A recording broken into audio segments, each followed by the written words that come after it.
2 rupees a unit or 1.5 rupee a unit. That's 2.5, 3 cents a unit.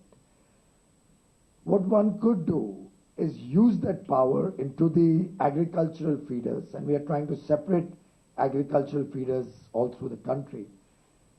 Give that power in the night to the farms, but the farmer is not able to really till his land in the night. So provide him a roof, a small storage, a small tank. It could be a prefabricated tank which one could just put up, and it need not go very high, even a 3 or 4 feet high tank, in which in the night, using this cheap power, he fills up his tank, and in the day uses it for drip irrigation or irrigating his farm. So you effectively reach power to the farmer at an extremely cost-effective manner, and use the power in the night which otherwise has no takers. So what we are looking at as a team, and why I shared this with all of you, I see a lot of young boys and girls here. Please think of some innovative ways how we can reach power to these 280 million people. Something which is not a big capital intensive project, something which may have a payback of 3 or 4 years so it can be self-sustaining, something where the government intervention is kept to the minimum. Because I personally believe wherever the government gets in, it could also lead to a lot of delays and a lot of bureaucracy coming in.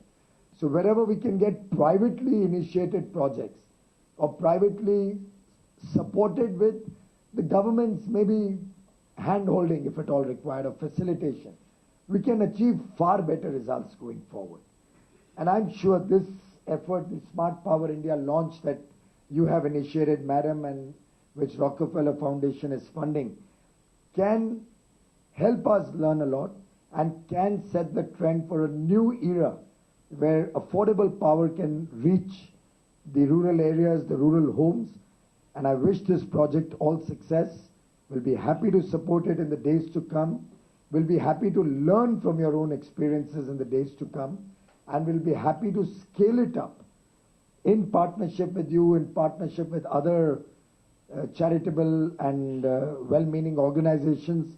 And in that sense, Rockefeller Group, or the original family, did set a trend of giving. And we have now lots of examples. Now you have the Bill Gates and everybody else talking. Even in India, we are talking of people not leaving behind wealth for families, but for societies. I think in that sense, you have always been a pioneer for new movements.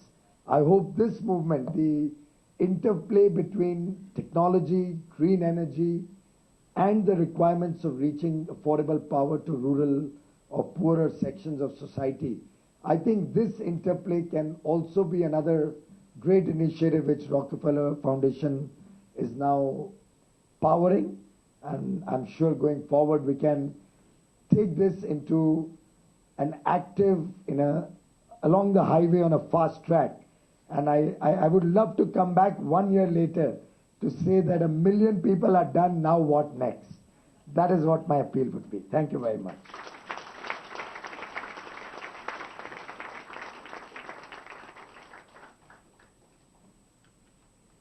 Thank you very much, sir.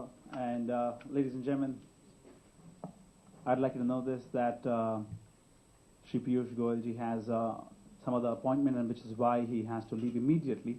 But in spite of the fact that he's not present over here, I'm sure you will like it if I do the following assessments about his talk. Honest, precise, it had everything that you can imagine in a power talk. It had emotions, statistics, examples, solutions. And he also spoke and urged the youth to create power cheap. All I can do is this. He's still around the